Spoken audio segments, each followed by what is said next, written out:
Bonjour à toutes et bonjour à tous, très heureux de vous retrouver pour cette deuxième journée de MIF Expo. On est en direct toute la journée depuis le pavillon de la certification Origine France garantie pour Fait en France la télé. C'est 8 heures de direct cette journée qui vous attend avec des entreprises qui vont venir partager avec vous leur savoir-faire, leur expertise. Et pour débuter cette seconde journée, j'ai le bonheur de recevoir l'entreprise Gauthier. J'allais dire les meubles Gauthier, mais ce n'est pas que des meubles aujourd'hui, c'est de l'agencement. On va en parler pendant cette émission. Julien Gauduchot, bonjour. Bonjour Anthony. Responsable communication et marketing aussi. C'est ça, et de la data également. Il fait tout. David Soulard, bonjour.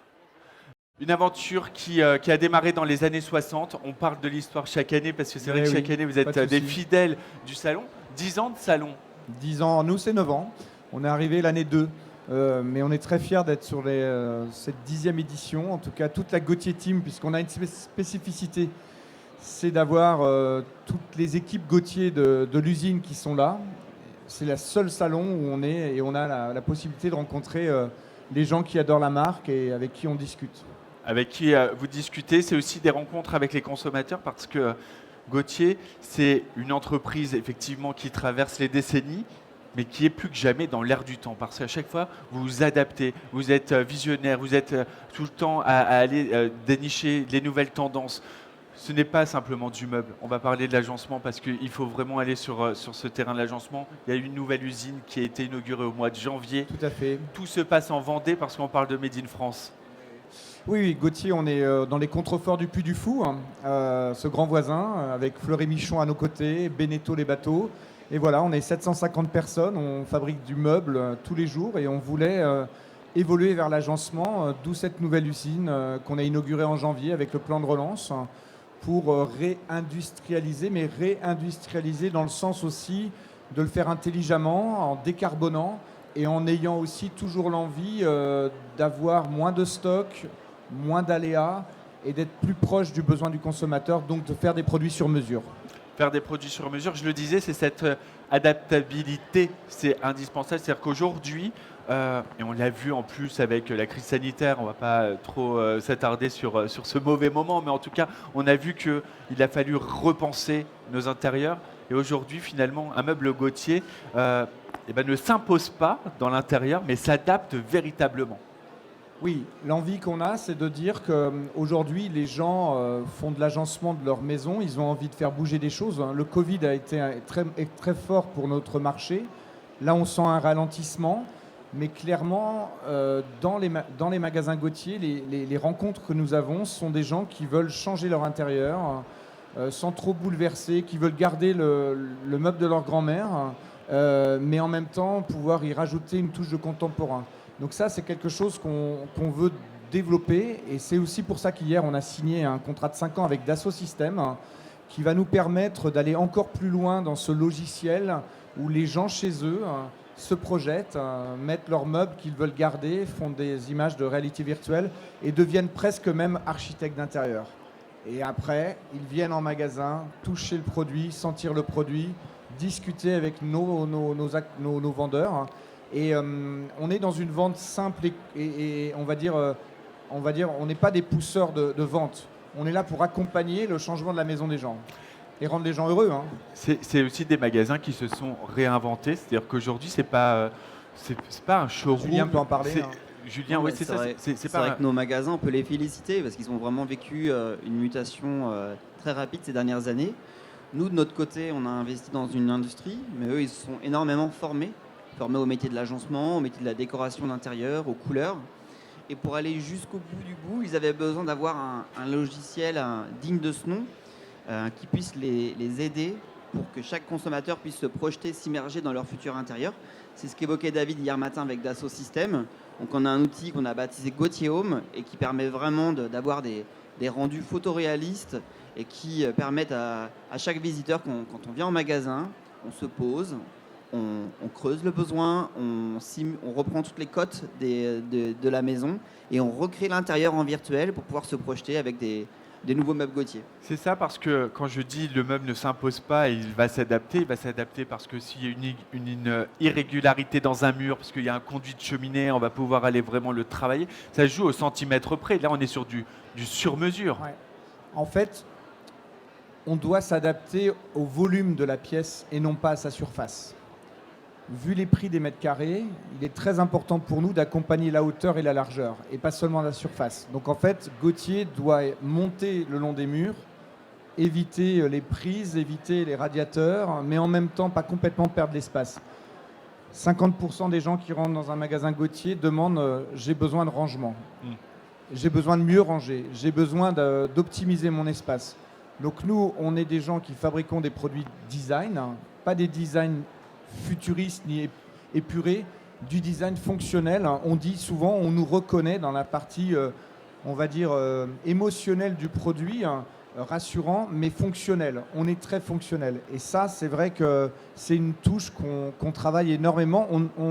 Dans les usages, on essaie d'observer les évolutions de vie des gens entre le télétravail, entre les enfants dans leur chambre, entre les parents dans leur chambre, où cette relation avec la cuisine, cette envie de recevoir, on a beaucoup vendu de tables pendant cette période et on continue à vendre beaucoup de tables, ou d'ailleurs les tables apéro d'ailleurs.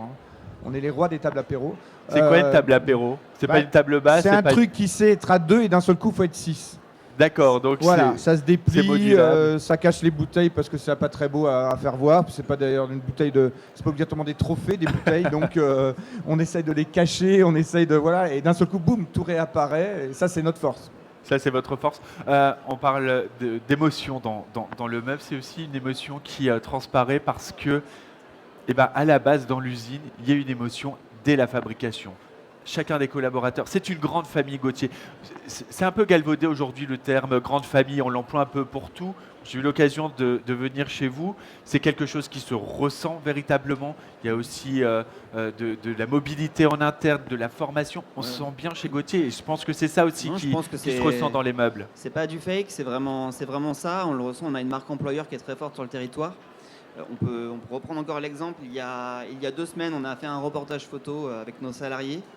Et le photographe présent nous a dit mais je ressens de la fierté quand les gens posent devant l'objectif. Et c'est vraiment ça, je pense que c'est pas du fake. Et c'est ce qu'on vit aussi ici avec la Gauthier Team qui est sur le salon, non pas pour vendre des produits, mais pour raconter des histoires, pour rencontrer les consommateurs. Être des ambassadeurs. Et des ambassadeurs. Et je pense que c'est vraiment typique de l'état d'esprit qu'on aime chez Gauthier.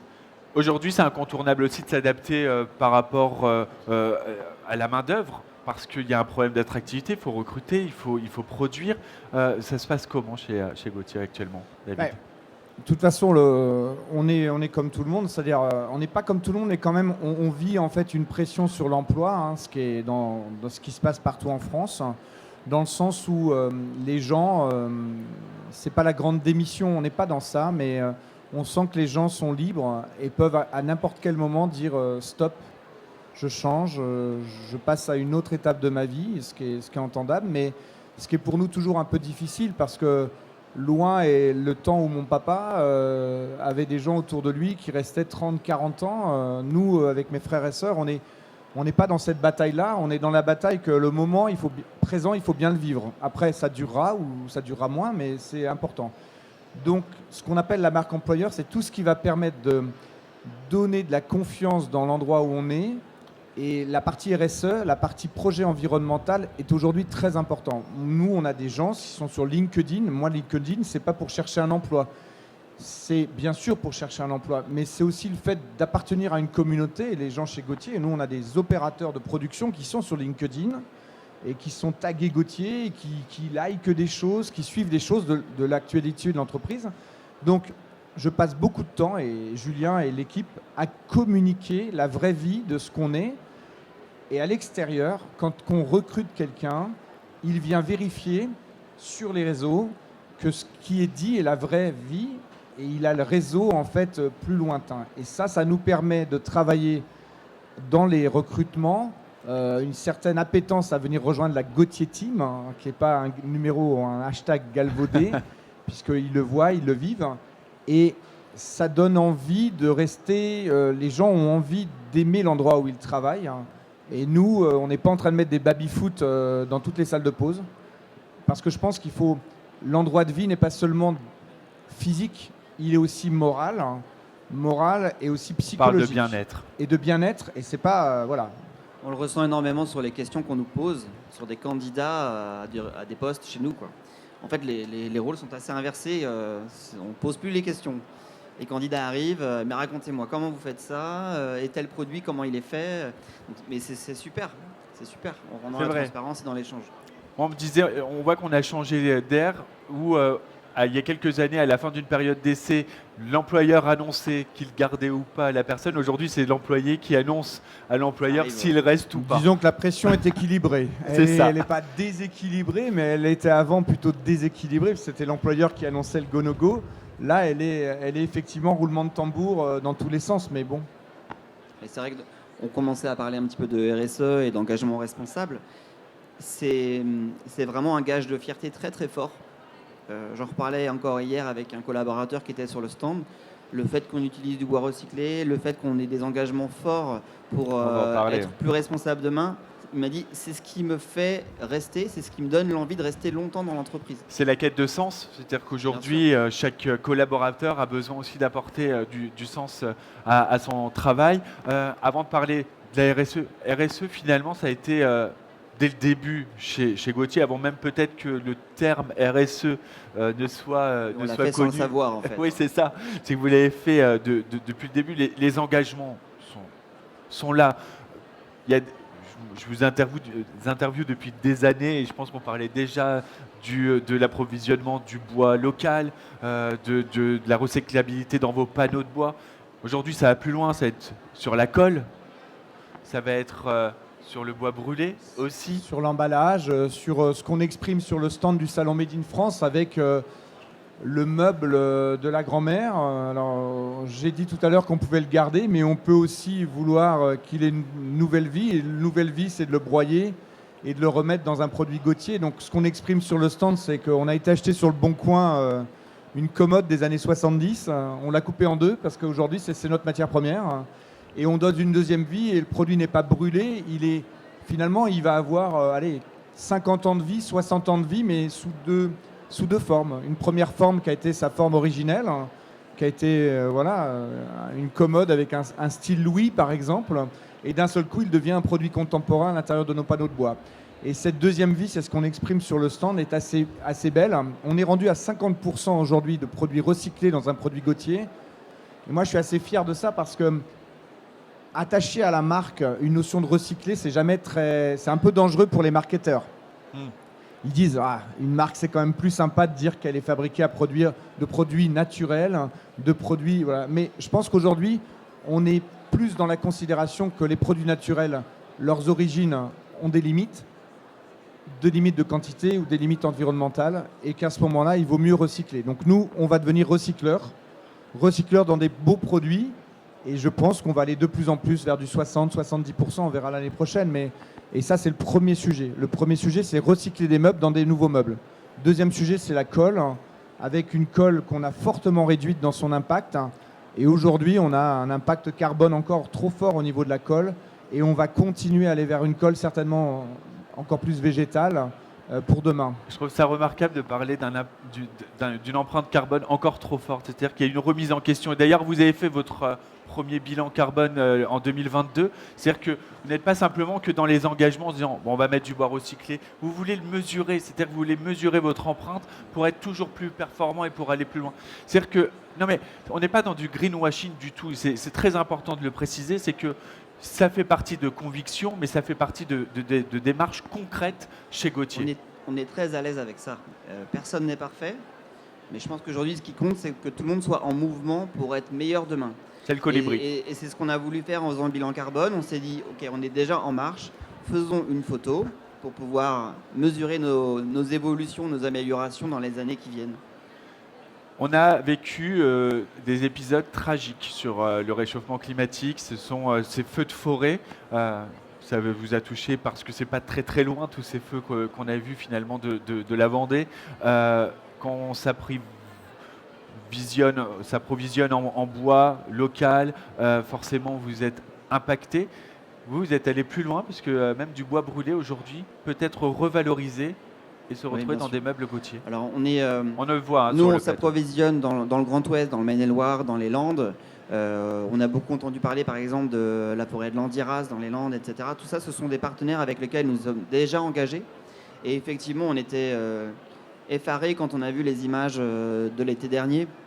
Et après discussion avec les partenaires forestiers, en fait, ils nous ont expliqué que lors de ces incendies, la chaleur est telle que l'écorce joue son rôle de protection vis-à-vis du cœur du bois. Et donc l'écorce, bien sûr, est complètement carbonisée, comme on peut le voir là sur cet exemple qui est sur le plateau. Mais le cœur, lui, reste complètement apte à entrer dans notre fabrication. Et donc c'est ce qu'on est en train de faire Donc en là, ce c'est un moment. vrai, Ça, c'est du vrai, c'est du vrai. tronc qui, La seule qui chose, a c'est été qu'on brûlé. l'a verni pour éviter qu'on se noircisse tous les doigts, sinon ça serait vraiment... on aurait du carbone partout sur les mains, mais c'est du vrai bois. C'est du vrai bois des Landes qu'on approvisionne en ce moment et qui intègre en ce moment même notre fabrication. Donc en fait, l'écorce joue son rôle de protection, ce qui veut dire que le Voilà. cœur peut être traité C'est ça. et peut... Quand on reçoit ce type de bois, on a une phase d'écorçage. L'écorce repart vers de la biomasse ou peut être réutilisée sur du paillage et nous, on utilise tout le cœur du bois. tout le cœur du bois. Et ça, c'est aussi quelque chose qui est Alors, important. c'est important parce que la forêt landaise souffre actuellement parce que l'hiver arrive, winter is coming. Winter is coming et le bois brûlé tient pas plus de 6 mois. Parce qu'il a perdu sa protection, qui est l'écorce. Donc, alors qu'un bois vert dure 1 an et demi une fois coupé. Donc, il est hyper urgent d'extraire le bois de la forêt pour replanter. Pour que dans 20 ans, on ait de nouveau du bois. C'est à peu près 20 ans, 25 ans pour avoir le pin maritime. Là, il est peut-être un peu plus jeune, il a peut-être 15 ans celui-là. Mais en fait, il y avait tellement de vent pendant l'incendie que la forêt, le vent qui était très fort cet été, d'ailleurs un vent d'est qui est extrêmement rare, a poussé le feu très rapidement et a évité que le bois se brûle et se carbonise et devienne comme une allumette en fait. Donc c'est ça ce qui a caractérisé ce feu, c'est que le bois était brûlé mais en périphérie. Le problème d'un bois comme ça, c'est qu'il est noir. Hein. Donc là, on l'a verni, ça ne se voit pas, mais il est noir et donc il est très gênant d'un point de vue industriel. Nous, les techniciens ont trouvé le moyen d'enlever tout ça. C'est-à-dire que vous avez quand même réfléchi et travaillé sur de la R&D pour cette oui, parce que, particularité avec sincèrement, ce bois brûlé. le carbone là, si vous aviez vos mains sans vernis là, sur le bois, vous auriez les mains noires. Bien sûr. À peine l'ayant touché. Donc en fait, cet élément-là, il est volatile, hein, c'est de la poussière noire, et c'est embêtant d'un point de vue industriel. Donc on a trouvé le moyen en R&D de bien écorcer le produit, un peu plus loin que d'habitude, on va dire. Et c'est ce qui nous permet, là, tout l'hiver, d'aller vers, en fait, et on va acheter le bois au même prix. Ça, c'est aussi une notion, c'est qu'en fait, on n'est pas des vautours à se dire, il y a une forêt qui périt, Ouais. je viens acheter Il y a pas 20 une euros moins. opportunité. Il y a des gens qui vont être dans l'opportunité. On n'est pas dans ça. On n'a pas besoin d'aide de l'État pour acheter du bois actuellement. On est plus en train de se dire, on est proche de nos exploitants, parce que c'est une forêt, elle est exploitée. Hein. Et comme je le disais tout à l'heure, il y a du recyclage dans Gauthier, mais il y a aussi une partie du bois qui reste du bois originel. Et là, on va faire une bonne action, je pense. Moi, et pour nos salariés, pour le dire aussi, ils en sont très fiers. Ils peuvent en être très fiers. C'est ça que je trouve aussi formidable dans votre entreprise, c'est que voilà, il y a une catastrophe qui se passe, et plutôt que se dire, soit faire de l'opportunisme ou dire bon bah tant pis, on va aller chercher du bois propre plus loin parce que finalement notre outil de production est déjà prêt pour ce type de bois. Non, on va trouver une solution pour traiter ce bois et finalement vous prenez votre part dans un engagement national. Mais si, parce qu'on a tous été émus et là on trouve finalement des solutions et je trouve ça remarquable. Je tenais à vous le dire. Quand on parle, merci à vous. Quand on parle de décarbonation, l'industrie de toute façon restera carbonée. Et moi, je ne veux pas que Gauthier, on aille acheter des tonnages de carbone à l'extérieur pour faire notre équilibre. L'équilibre de la décarbonation, il doit se faire par nos usages et nos façons de faire. Mais de toute façon, quand je dis que, par exemple, quand on entend dire certains qui disent que l'industrie de demain sera une industrie à 0 carbone, ce n'est pas possible, sauf d'acheter du carbone des autres. Mais là, dans ce cas-là, c'est un peu fake pour moi. Donc, l'équilibre doit d'abord se faire dans notre propre exploitation. Merci, messieurs. Julien Gauduchot, responsable communication chez Gauthier, et David Soulard, directeur général. Je viens vous voir demain sur votre Eh ben, stand. pas de Comme souci, ça, on je vais sera là. pouvoir voir Avec tous plaisir, ces demain. meubles. Merci à vous, beaucoup. On se retrouve dans quelques instants pour la suite des programmes de Feu en France, la télé. À tout de suite.